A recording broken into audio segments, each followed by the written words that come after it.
지난주 말씀 그 여자는 왜 울었을까라는 말씀이었습니다. 우린 지난주의 말씀을 통해 내가 주님을 사랑하는데 바리새인 시몬만큼인지 아니면 눈물로 주님의 발을 씻기고 머리카락으로 닦고 입 맞추고 값비싼 향유를 부은 그 여자만큼인지 점검해 보았습니다. 내가 살아가고 있는 그곳에서 주님의 이름이 무시당하고 조롱당하는 것을 보면 그 여자처럼 우리의 마음도 괴로운지, 마음이 아파 막 울고 그러는지, 그래서 어떻게든 그곳에서 주님의 이름을 높이기 위해 주변의 시선에도 아랑곳하지 않고 그 여자처럼 우리의 최고의 헌신과 사랑을 드리고야 마는지, 지난 한 주 주님을 더욱 더 사랑하셨는지요. 누가복음 7장 47절 함께 암송하시겠습니다. 살아계신 하나님의 말씀, 이러므로 내가 내게 말하노니 하는 내가 사하여 줬도다. 이는 그의 사랑이 많으니라. 사랑을 받은 일이 적은 자는 적게 사랑하느니라. 누가복음 7장 47절 말씀. 아멘. 다음 세대만 한번 해보겠습니다. 시작. 이러므로 시작. 왜 안 해? 다시 시작.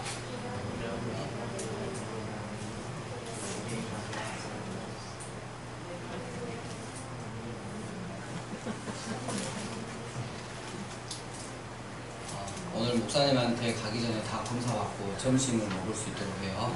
알았죠?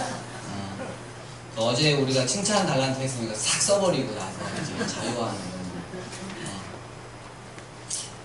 선한 사마리아인 이 비유는 그것의 윤리로 정말 우리에게 너무나 유명한 것 같습니다. 우선 이 비유가 등장하는 대화의 배경을 살펴봅시다. 율법교사가 질문을 합니다. 선생님, 내가 무엇을 하여야 영생을 유업으로 얻겠습니까?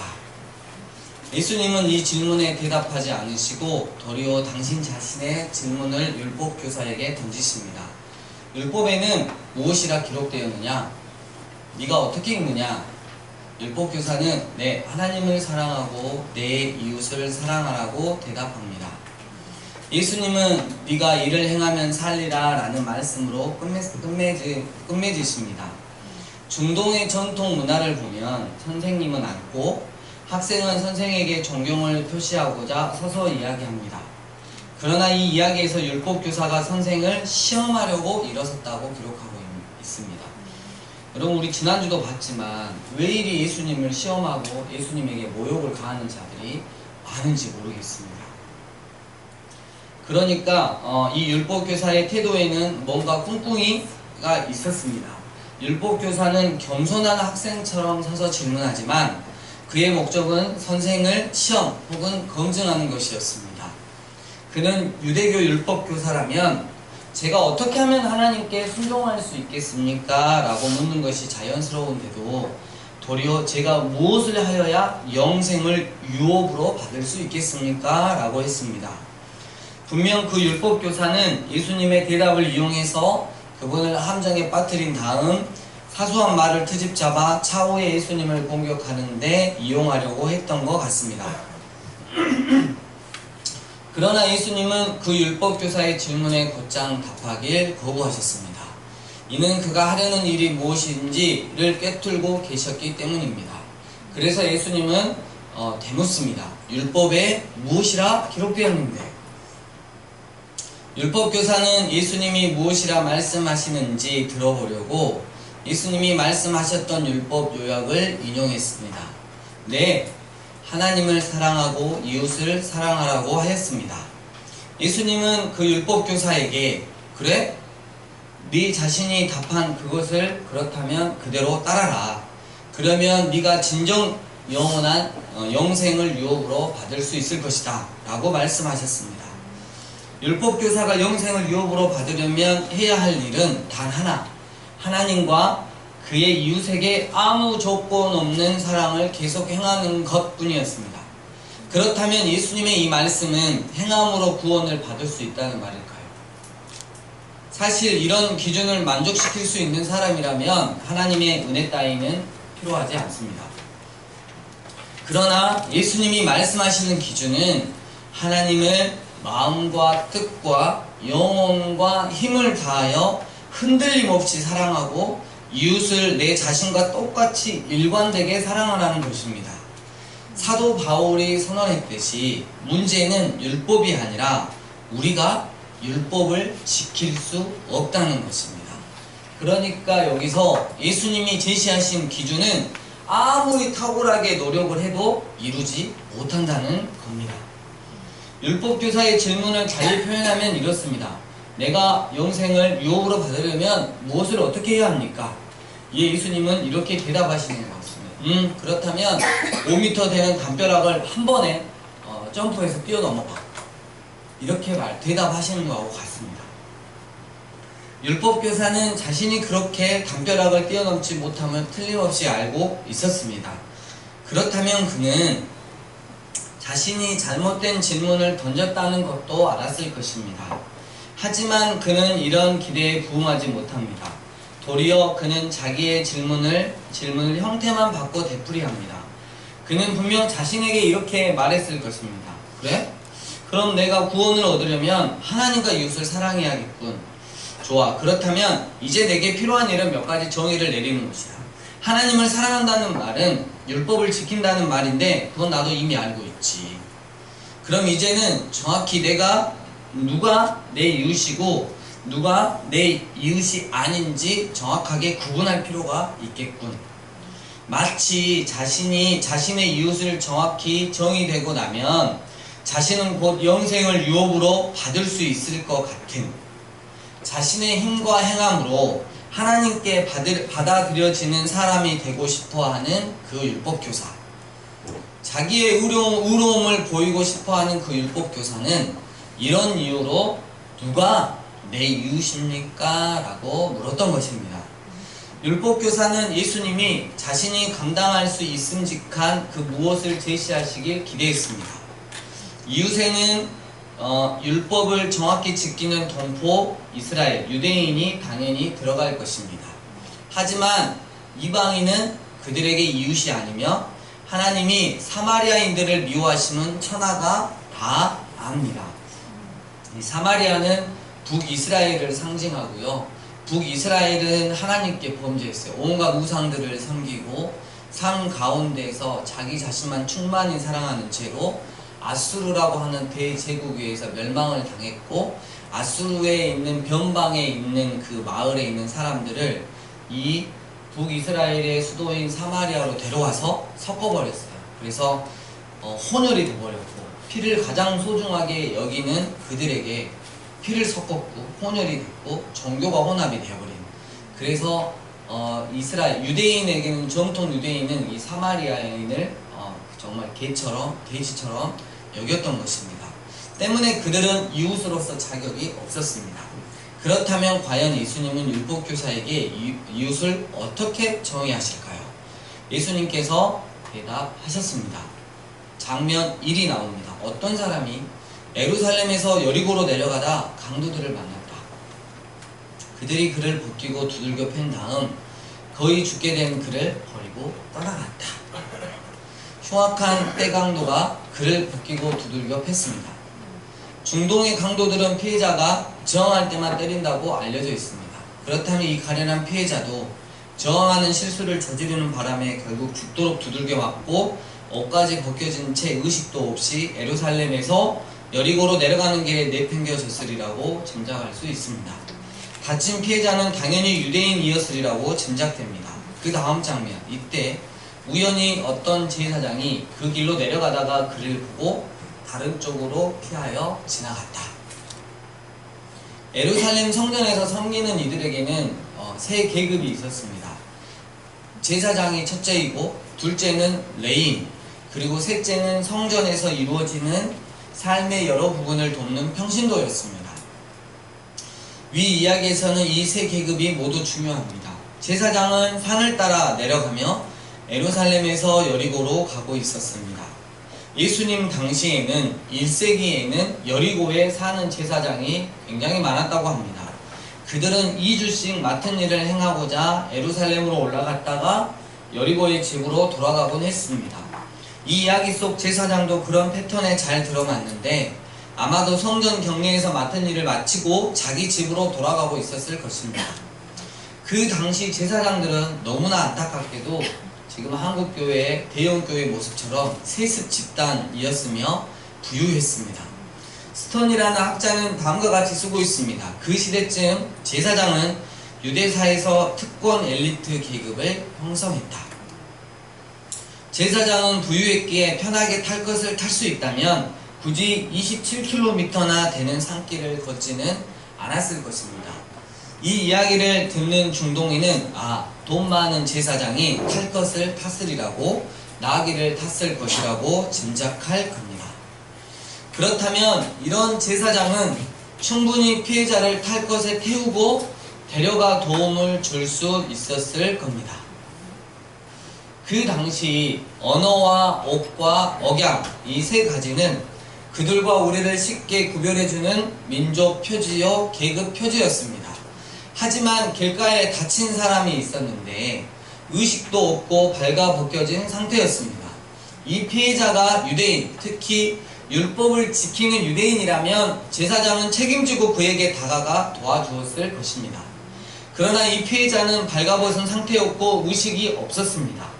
그러니 그가 무슨 민족이고 무슨 언어를 사용하는지 어떻게 확인할 수 있겠습니까? 또 다친 피해자는 죽었을 수도 있습니다. 그가 정말 죽었다면 그에게 다가간 제사장은 의식법상 부정한 자가 됩니다. 부정한 자가 된다면 이 제사장은 예루살렘으로 돌아가서 일주일 동안 정결해지는 과정을 거쳐야 합니다.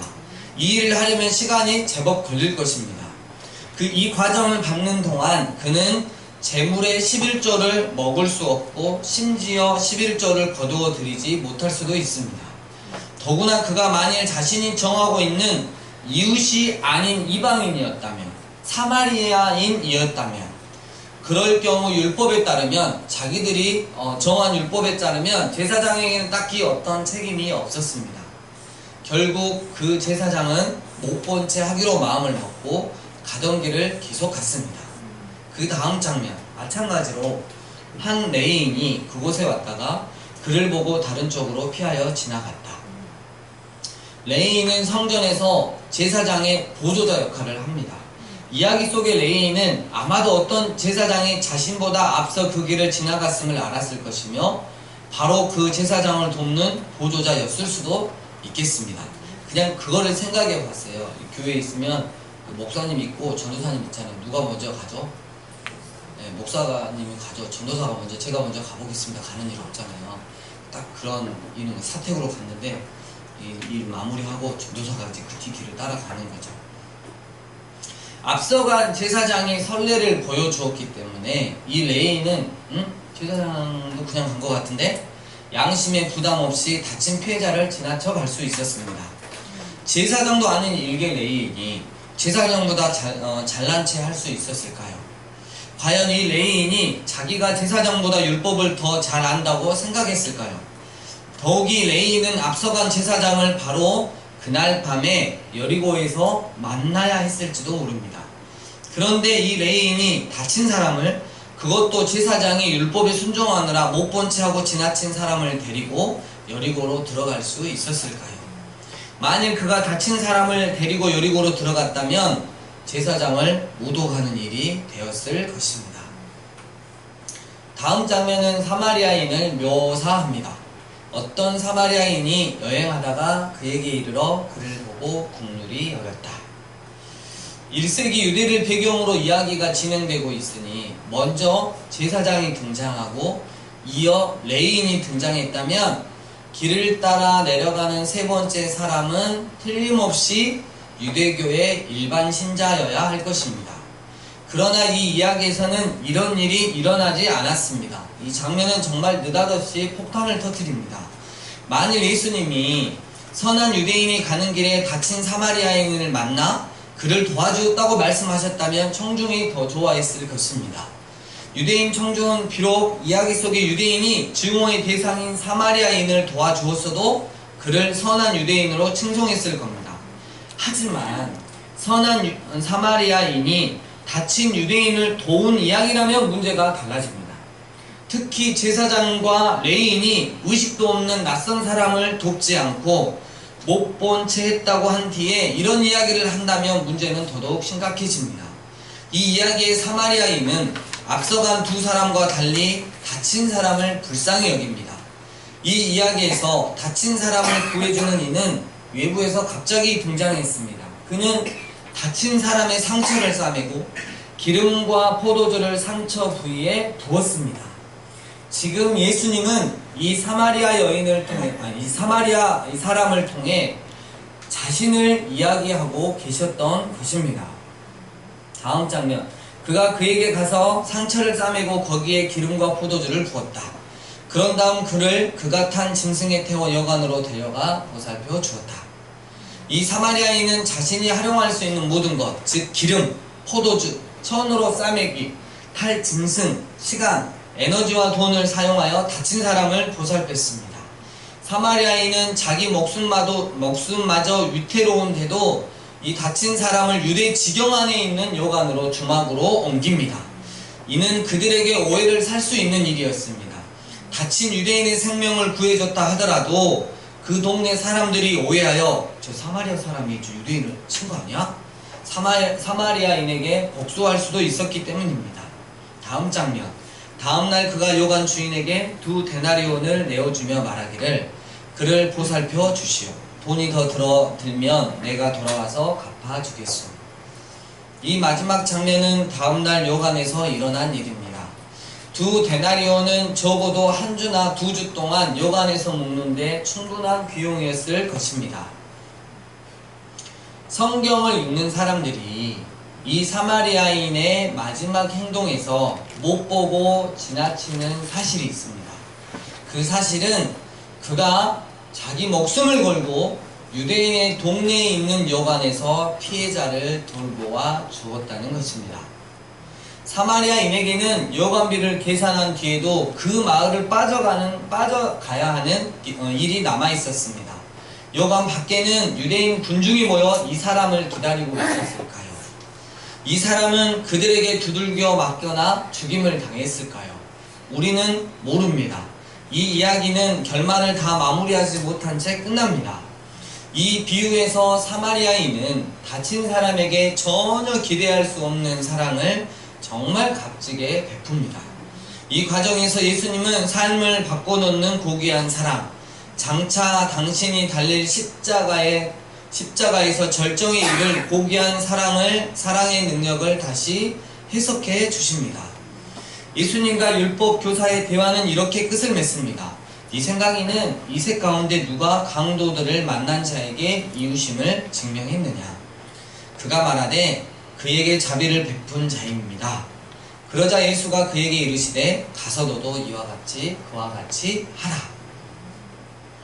예수님은 누가 내 이웃입니까? 라는 율법 교사의 질문에 대답하지 않으셨습니다. 대신 예수님은 내가 누구에게 이웃이 되어야 합니까? 라는 더 큰 질문을 다루셨습니다. 그 답은 절박한 처지에 있는 사람입니다. 사마리아인은 큰 희생을 치르고 다친 사람에게 이웃이 되었습니다. 그러니까 예수님이 말씀하신 이웃은 다친 사람이 아니라 사마리아인입니다. 우리는 율법교사가 이 사마리아인을 공개적으로 칭송하길 원치 않으며 이런 이유로 사마리아인의 이름을 말하지 않고 모호하게 언급하는 것을 볼 수 있습니다. 율법교사의 양심은 예수님의 물음에 대한 답을 일러주지만 안타깝게도 그는 자신이 교육받았던 사마리아인에 대한 유대인들의 태도를 두려워하였습니다. 이 비유가 없다면 율법교사는 사마리아인이 다친 사람의 이웃이라는 것을 결코 인정하지 않았을 것입니다. 이 이야기를 들으면서 율법교사에게는 스스로를 의롭게 할 수 없음, 즉 자신의 힘으로 영생을 얻을 수 없음을 깨달을 기회가 찾아왔습니다. 왜냐하면 예수님이 지금 그에게 요구하신 일은 그의 능력을 넘어서는 일이기 때문입니다. 이 이야기에서는 선생으로서 예수님의 노련한 모습이 나타납니다. 예수님은 율법교사의 질문에 대답하시지 않으시고 다른 질문을 던지심으로 율법교사가 스스로 자기 질문에 대답하게 하십니다. 그 과정에서 율법교사는 율법에 대한 이해를 넓히라는 요구를 받습니다. 그것은 바로 긍휼입니다. 긍휼이 여김은 모든 율법의 요구가 미치는 범위를 넘어섭니다. 제사장과 레위인은 글로 기록된 책만 생각하다가 그들이 해야 할 의무를 발견하지 못했던 것입니다. 말씀을 정리합니다. 한 율법 교사가 예수님을 시험하려고 일어섰습니다. 마치 자신의 어떠한 행위로 구원을 받고 영생을 취할 수 있는 것으로 착각하며 예수님께 질문했습니다. 선생님, 제가 무엇을 하여야 천국을 소유할 수 있겠습니까? 예수님 그 율법 교사가 하려는 꿍꿍이를 알고 계셨기에 대묻습니다. 말씀에는 뭐라 기록되어 있느냐? 율법 교사는 예수님이 무엇 하실지 들어보려고 예수님이 말씀하셨던 율법 요약을 인용합니다. 하나님을 사랑하고 이웃을 사랑하라고 했습니다. 예수님 그 율법 교사에게 말씀하셨습니다. 잘 알고 있구만. 그럼 네 자신이 답한 대로 사시게. 이때 지극히 정상적인 율법 교사라면 이렇게 예수님께 아뢰어야 했습니다. 선생님, 다 알겠는데요. 존재적으로 죄인인 제가 늘 변함없이 하나님을 사랑하고 이웃을 사랑한다는 것은 불가능합니다. 제가요, 정말 많이 연약합니다. 그래서 말인데요, 은혜가 필요합니다. 저에게는. 하지만 그 율법교사는 자기 착각과 교만에 사로잡혀 하나님의 사랑? 그건 내가 율법을 다른 사람들보다는 훨씬 더 잘 지키고 있으니까 됐고, 이웃사랑? 내 민족 유대인이 내 이웃 아닌가? 이것도 내가 잘 지키고 있지 않은가? 이참에 예수님께 나는 천국을 유업으로 받은 자임을 확인시켜 드려야겠다. 그렇다면 선생님, 누가 제 이웃입니까? 이에 예수님께서 한 사마리아 사람의 이야기를 통해 당신의 이야기를 하셨습니다. 어떤 사람이 예루살렘에서 여리고로 가고 있는데 도중에 강도를 만났다. 강도는 그의 옷과 모든 것을 빼앗고 때려 거의 죽게 해놓고는 버려두고 가버렸다. 다행히 제사장이 같은 길로 내려가고 있었다. 그러나 그는 그 사람을 보고는 자신이 불편을 감내해야 한다는 것이 싫어서 피하여서 지나갔다. 이어 한 레인이 나타나는데 그 역시 절대적으로 도움이 필요한 사람을 피하여 지나갔다. 그 후 어떤 사마리아 사람이 그 사람에게 다가왔다. 사마리아 사람은 그 사람의 처지를 보고는 가엾은 마음이 들었다. 그는 곧 다친 사람의 상처를 싸매고 소독한 후 그를 자기 나귀에 태워 여관으로 데려가 편히 쉬게 해 주었다. 다음날 아침 그는 충분한 돈을 꺼내 주인에게 주면서 말했다. 이 사람을 잘 돌봐 주십시오. 비용이 더 들면 내 앞으로 계산해 주십시오. 내가 돌아오는 길에 갚겠습니다. 사랑하는 강주 삶의예배인교회 예배자 여러분, 예수님께서는 누가 내 이웃입니까? 라는 그 율법 교사의 이기적인 질문에 나는 과연 누구에게 진정한 이웃이 되어야 합니까? 라는 진실된 질문으로 바꾸어 하나의 이야기를 해주셨습니다. 그것은 바로 예수님 당신의 이야기였습니다. 우리를 가엾게 여기시고 불쌍히 여기셔서 자기의 생명의 값을 치러 우리를 구원하신 주님. 당신은 걸어가도 죄인인 나는 당신의 나귀에 태우시며 보살피시는 주님. 내가 너를 사랑하는데 세상 끝날까지 사랑하시겠다고 약속하신 주님. 그 사마리아 사람의 이야기는 곧 예수님 자신의 이야기였던 것입니다. 이 시간 주님께서 우리 교회 공동체에게 말씀하십니다. 오직 하나님 아버지의 은혜라며 나를 믿어 구원받아 천국을 소유하며 살아가고 있다며 그렇다면 내 하나만 묻자. 너는 과연 누구에게 진정한 이웃이 되어야 했느냐? 스스로 말씀에 순종하는 자라고 자부하면서 꽤 괜찮은 교회라고 믿음의 사람이라고 자부하면서 이 이야기의 제사장처럼 강도 같은 사탄에게 벗김당하고 맞음당하고 거의 죽을 것 같이 된 그들을 언제까지 외면할 건데? 이 이야기 레인처럼 언제까지 자기 몸만 사리고 여기저기 눈치만 보면서 적당히 살아갈 건데? 네가 과연 하나님의 나라를 상속받았다고 믿느냐?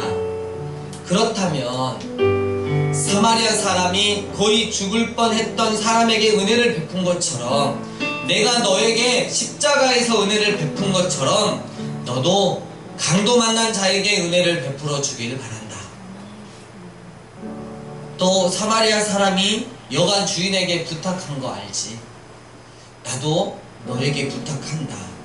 내가 다시 올 때까지 잘 돌보아 주거라. 사마리아 사람처럼 복음이 필요한 자에게 진정한 이웃이 되길 바란다. 이상이다. 이제 가서 너도 이와 같이 하라. 우리 다 같이 주신 말씀 생각하면서 주님 앞에 기도하며 나아갔으면 좋겠습니다.